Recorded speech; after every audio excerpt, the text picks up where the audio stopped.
नमस्कार दोस्तों, मैं गोविंद विश्वास आप सभी का इस चैनल पे स्वागत करता हूं। और आज हमारे साथ बड़ौदा से उपस्थित हैं मनाली श्रॉफ, जो कि बड़ौदा से ही हैं और इन्होंने अपनी शिक्षा दीक्षा कहां से प्राप्त की है इसके बारे में हम आइए उन्हीं से बात करते हैं। तो बहुत बहुत स्वागत है मनाली जी आपका। तो आप हमारे दर्शकों को बताइए कि आपकी शिक्षा दीक्षा कहाँ से हुई, आपने पढ़ाई कहाँ से पूरी की, आपको आर्ट में कैसे रुचि हुई और अब फील्ड में बहुत सारे काम आप एक साथ करती रहती हैं, उसके बारे में आप दर्शकों को अवगत कराइए। थैंक्स गोविंद इस इंटरव्यू के लिए। मैं बड़ौदा में ही बेस्ड आउट हूँ अभी और 2008 में मैंने MSU से अपना बैचलर्स किया था पेंटिंग में और उसके बाद मैं मास्टर्स के लिए लंदन गई थी। Central Saint Martins University of Arts London से मैंने अपना मास्टर्स किया था और थोड़े साल लंदन में गुजारने के बाद 2011 में मैंने डिसाइड किया कि मुझे बड़ौदा वापस जाना है और तब से मैं यहीं पर हूँ। सो जैसे बहुत लोगों का रहता है कि बचपन से उनको आर्ट में इंटरेस्ट रहता है, तो मैं भी वैसी ही थी। बचपन से मुझे आर्ट में बहुत इंटरेस्ट था, इंक्लिनेशन था और कलर्स के साथ खेलना मुझे बहुत पसंद था। तो तभी और स्कूल में भी ये था कि कॉम्पिटिशन्स के लिए भेजा करते थे हम लोगों को, बहुत ही फ्रीक्वेंटली भेजते थे और अवार्ड्स भी मिलते थे, अप्रिसिएशन भी मिलता था। और बड़ौदा में ही पली बड़ी हूँ तो फाइन आर्ट्स के एग्जीबिशंस भी बचपन से ही देखते आ रहे हैं, तो तब से आई हैड डिसाइडेड कि मुझे फाइन आर्ट्स ही करना है। फिर आपने आपका रास्ता चुन लिया और आज आप फील्ड में हैं। अच्छा, लॉकडाउन में आपकी दिनचर्या कैसी रही, आपका शेड्यूल क्या होता है नॉर्मली, और लॉकडाउन आपने किस प्रकार व्यतीत किया? लॉकडाउन में मुझे बहुत टाइम मिला अपने काम पर फोकस करने के लिए। यूजुअली तो स्केड्यूल थोड़ा टाइट रहता है क्योंकि मैं बड़ौदा में अपना हॉबी सेंटर भी चलाती हूँ और मैं यूनिवर्सिटी में विजिटिंग फैकल्टी भी हूँ और साथ में पेंटिंग्स भी रहते हैं, तो इतना टाइम नहीं मिल पाता है कंसंट्रेट करने के लिए। सो ये बड़ा सही टाइम था, ऑलमोस्ट 1.5 ईयर काम पर फोकस करने के लिए। और ऐसा कोई टाइम रूटीन नहीं है मेरा कि इतने बजे से इतने बजे तक या ऐसा कुछ, पर जैसे कुछ दिन रहते हैं जिसमें पूरा दिन मैं स्टूडियो पर रह के काम करती हूँ, कुछ दिन ऐसे होते हैं कि 2-3 घंटे मिल पाते हैं। तो लॉकडाउन में एक ये चीज़ बहुत अच्छी हुई कि कुछ और काम नहीं था, आई कुड जस्ट कंसंट्रेट बहुत अच्छे से अपने काम के ऊपर। जी, आपके काम के पीछे क्या कॉन्सेप्ट होता है और किस प्रकार आप आपके काम में कॉन्सेप्ट को लेके आती हैं और सोसाइटी का इसमें कितना रोल होता है? मुझे ह्यूमन बिहेवियरल पॉलिटिक्स में बड़ी रुचि है। हर व्यक्ति के हज़ारों डिज़ायर्स रहते हैं, इच्छाएं रहती है, चाहते रहती हैं, पर हम जब इन्हीं डिज़ायर को या चाहतों को रियलिटी के साथ कंपेयर करते हैं तब दोनों में कभी तालमेल नहीं बिठा पाते हैं। आप कह सकते हो कि हम एक अपने बबल में जीते हैं, हमने एक बबल बना के रखा है अपने आजू बाजू और वी आर वेरी हैप्पी उसी बबल में रहने के लिए, हम बड़े खुश हैं बेसिकली। सो सोसाइटी में बड़े सारे सोशल नॉर्म्स हैं, मिथ्स हैं, गलत धारणाएं हैं जो सालों से चली आ रही है और इन्हीं धारणाओं को केटर करने के लिए या सपोर्ट करने के लिए हमने बड़ी सारी इंडस्ट्रीज लगा रखी हैं। जैसे लड़की गोरी है तो सुंदर है, ठीक है, या तो सुंदर लड़की हमेशा गोरी रहती है। सो फेयरनेस क्रीम्स, फेयरनेस प्रोडक्ट्स के लिए हमने बहुत सारी इंडस्ट्रीज लगाई हैं। तो ये विशियस सर्कल की तरह है, ठीक है, जो से सोसाइटी इंडस्ट्रीज को सपोर्ट करती है और इंडस्ट्री सोसाइटी के विचारों को। मुझे इसी एब्सर्डिटी से इंस्पिरेशन मिलती है।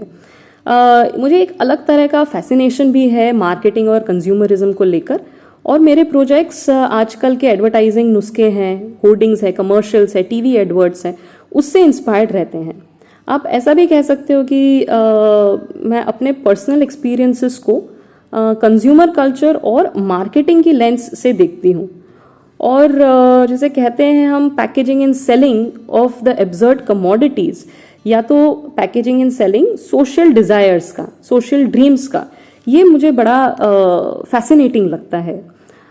इसी क्यूरियोसिटी की वजह से मैंने अपना एक फिक्शनल ब्रांड भी बनाया है और उसका नाम है डॉक्टर डाबरा।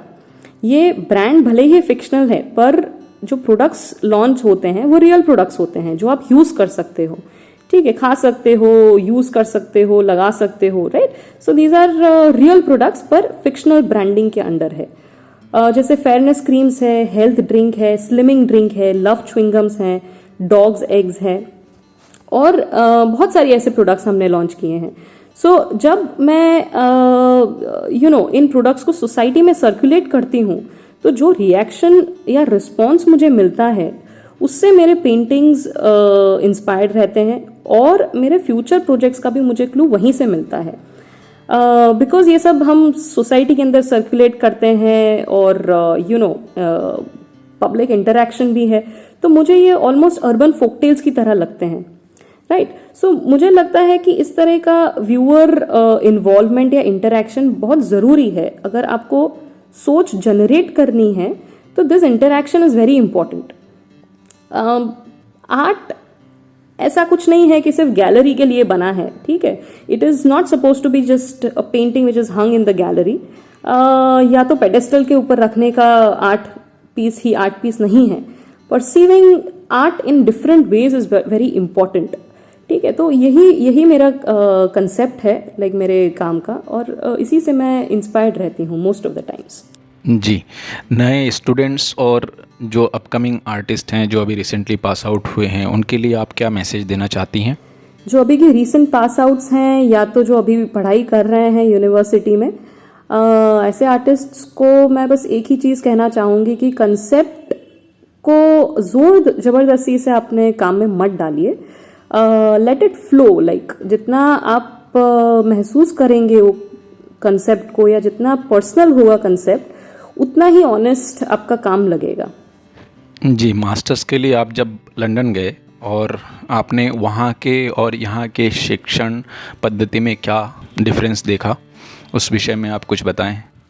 मास्टर्स के लिए मैंने दूसरी कॉलेज में अप्लाई करने के लिए इसलिए सोचा क्योंकि मुझे लगा कि एक नई सिटी होगी, नई जगह होगी, नया माहौल होगा, नया टीचिंग का तरीका होगा, तो मेरे काम को एक नई दिशा मिलेगी. इसके लिए मैंने कॉलेजेस में अप्लाई किया था अलग अलग जगहों पर फिर मैंने लंदन को फाइनलाइज किया.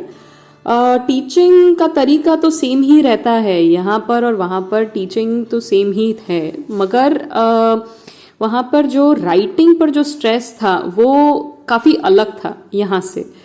तो अपने काम को इंटरप्रेट करने का स्ट्रेस था राइटिंग के ज़रिए, और दूसरे के काम को भी इंटरप्रेट करना था राइटिंग के ज़रिए.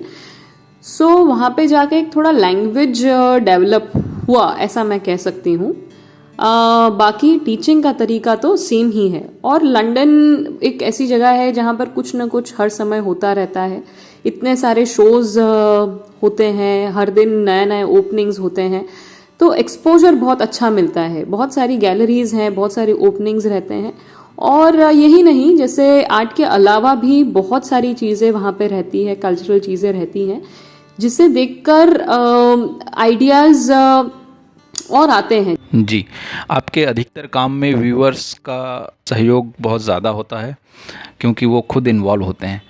तो जब उन्हें मालूम पड़ता है तो उनका रिएक्शन कैसे होता है? मतलब ये तो आपको खुद अच्छे से बहुत पता है, लेकिन अपने हमारे दर्शकों को ज़रूर बताइए कि किस प्रकार का रिएक्शन होता है. क्योंकि मेरा काम एब्सर्डिटी के ऊपर बेस्ड है, तो लोगों को कभी कभी समय लग जाता है इंटरप्रेट करने में, थोड़ी देर लगती है उनको समझने में प्रोजेक्ट.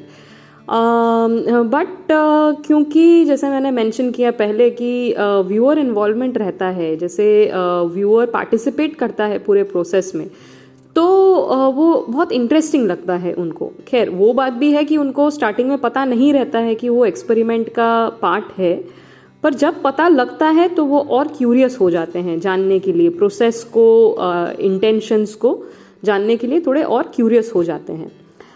मेरे प्रोडक्ट्स को मैंने कभी आर्ट प्रोडक्ट्स की तरह प्रमोट नहीं किया है. बहुत ही जैसे नॉर्मल गुड्स रहते हैं मार्केट में, कंज्यूमर गुड्स रहते हैं, वैसे ही उसको मार्केट किया है, वैसे ही अपीयरेंस भी रहता है.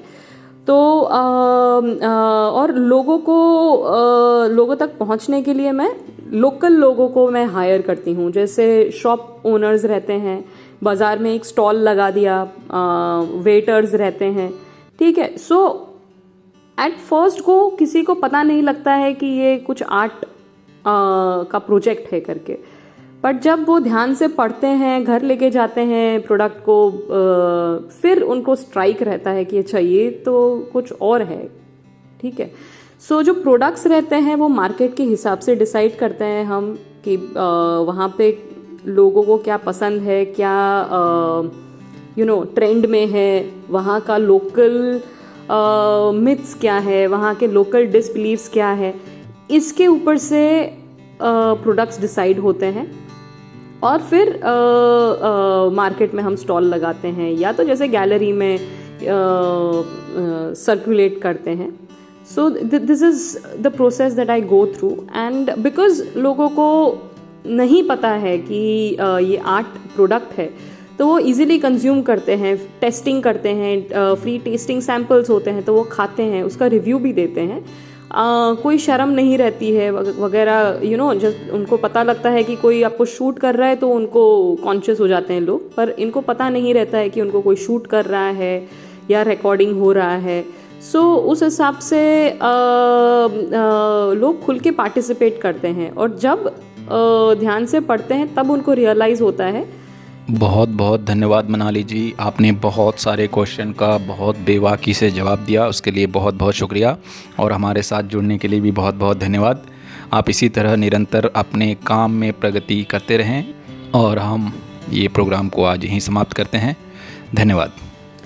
थैंक्स वंस अगेन गोविंद इस अपॉर्चुनिटी के लिए, और बहुत ही बढ़िया इनिशिएटिव लिया है आपने सब आर्टिस्ट्स को एक छत के नीचे लाने के लिए, और आर्टिस्ट्स को दूसरे आर्टिस्ट के इस काम के साथ रूबरू करवाने के लिए।